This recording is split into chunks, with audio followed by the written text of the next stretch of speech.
Hello, my name is John Merrill, and I'm here to bring my feedback in this discussion on growth and mastery mindset.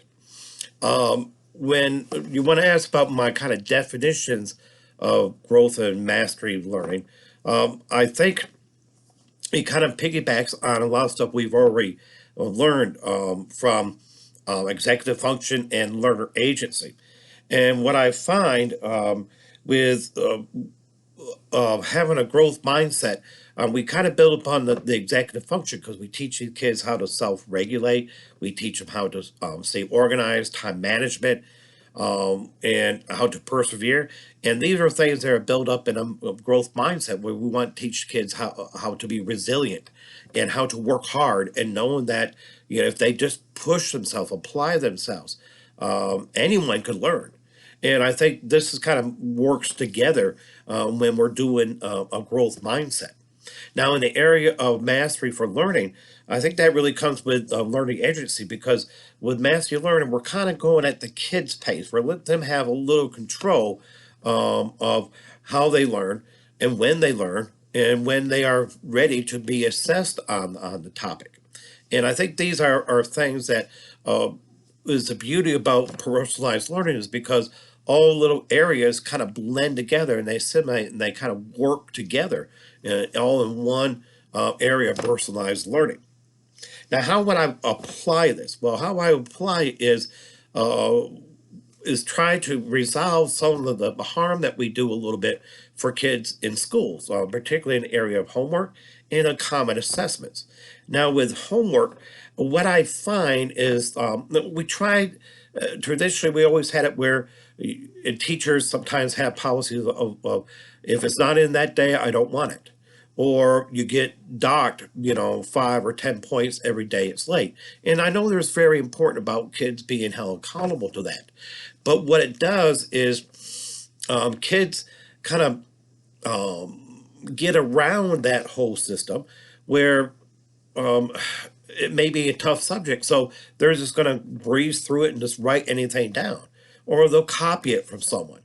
Or they'll just send something a blank in, especially today when we have Canvas and we electronically submit things. I mean, they think they'll just submit a blank sheet and they say, hey, I submitted my homework. So what we're doing here is for the sake of having a fixed time, kids, some of them aren't really learning. They're not pushing themselves that do quality work, which also aids in learning. So I know a lot of kids have that statement where I'm just going to put it in and I'll just give them anything just for the sake of having it in on time. But is that really learning? Is that really helping them? So I really get really concerned about that. So what I do is I do have dates when I expect it to be in, but I know I tell them, and some of them are rushing. They give me something half done. So do you really want to turn that in to me? Because have you really done the best you could? And I tell them, I don't want it. I want you to do the best you can. I want you to learn as much as you can from this.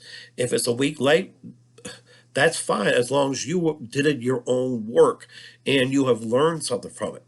So I've used this mentality and it seems to work. And I don't get half baked in things where it's halfway done because what good is that? What have they learned?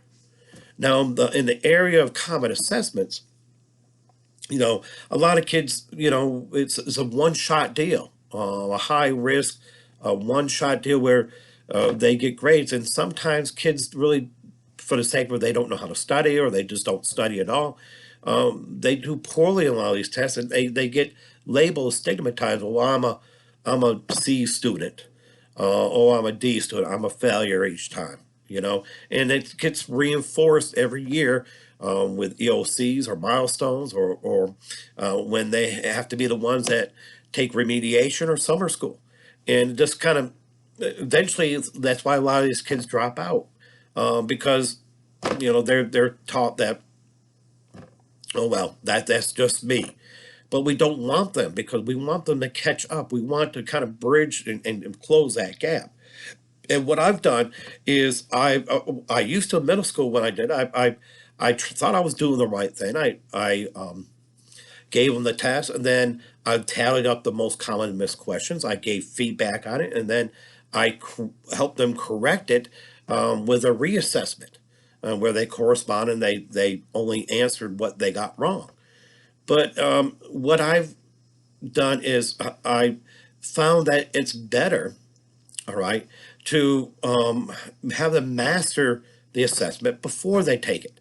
And what I've done is I chunk each unit, maybe 2 or 3 chunks, and after each chunk, after subunit, I give them a mini quiz, which is kind of geared towards the common assessment and the material that would be covered.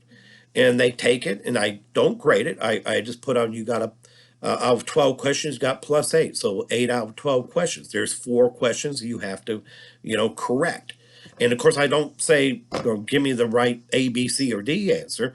What I do is I give them corrective questions. After in class, I've given feedback and kind of went over where I thought maybe they made mistake and where their thought process weren't right, or where maybe there's some misconceptions, or maybe there's a vocabulary word that needs to be taught. And I have them do it. I give them corrective questions. All right, if you missed 1, 3, and 4, you answer 1, 3, and 4 on the correct set of corrective questions. Now, these are totally different questions, the same topic. So I'm using Guskey's parallel assessment, and what we're doing is even deeper in the DOK. And when that happens, they learn a little bit more. I also kind of push them, saying, okay, now I want you to find the answer on your own. You use a textbook, Google it, whatever. I mean, I want you to do it on your own and find that. And this seems to be working.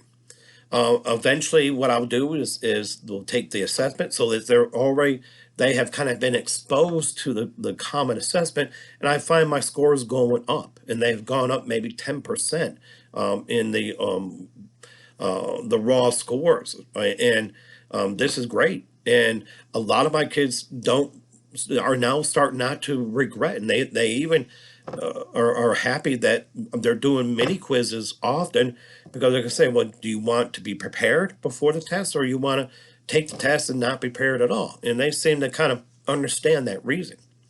So and also, if they're not doing well in the common assessments and they haven't mastered it, the great thing in our school, we've had pack time, and that's 40-minute time periods twice a week built in, where I can remediate, and we choose our students. The whole faculty choose our students what will come that day, and I go over the units that they didn't do well on, and we kind of go over the questions. We talk about it. And actually, these kids are the kids that really aren't engaged in regular classes, but in this class, they seem to be more engaged, more motivated, because they're with kids that on their own level, kids that they see are motivated too, that they want to do well, and they don't feel left out by the smarter kids. So this has all worked out well, and I've seen tremendous improvement that I will display in my project. Now, the two big works that I was real that made an impact in my thought process in my discussion here is one on Guskey, when he talks about Bloom, Angela Bloom's on the textology of DOK level. And I found that we have something that went back to the 60s that we are reusing. We don't have to find something new and reinvent the wheel. We have to kind of guide this, and I know we're using it. Guskey's work is talk about that for mastery or learning. And this is helping us out, where we're using something that the research base that's been proven right, but using a way where we gear it towards getting kids to master their learning, and not falling behind and closing that gap. And I find that good. And it's been reaffirming that what I'm doing with my class before I even read this, that I'm doing it. And this other ones that I had on Jeffrey Master, it is reaffirming my thoughts that I had all the time about what we're doing with these kids in education, where we're creating entitled students, where we're watering down and we're trying to create success, but it's not challenging the kids, and that's not really successful because they're not making an effort. And success and effort go together, and this is where the growth mindset comes in. So I found these very useful, and I'm looking forward to my project and sharing a lot of things that I've already done geared towards this in the classroom. Well, that's all I've got, but I'm going to welcome any comments or any questions that people have, and I wish you a good day. Bye bye.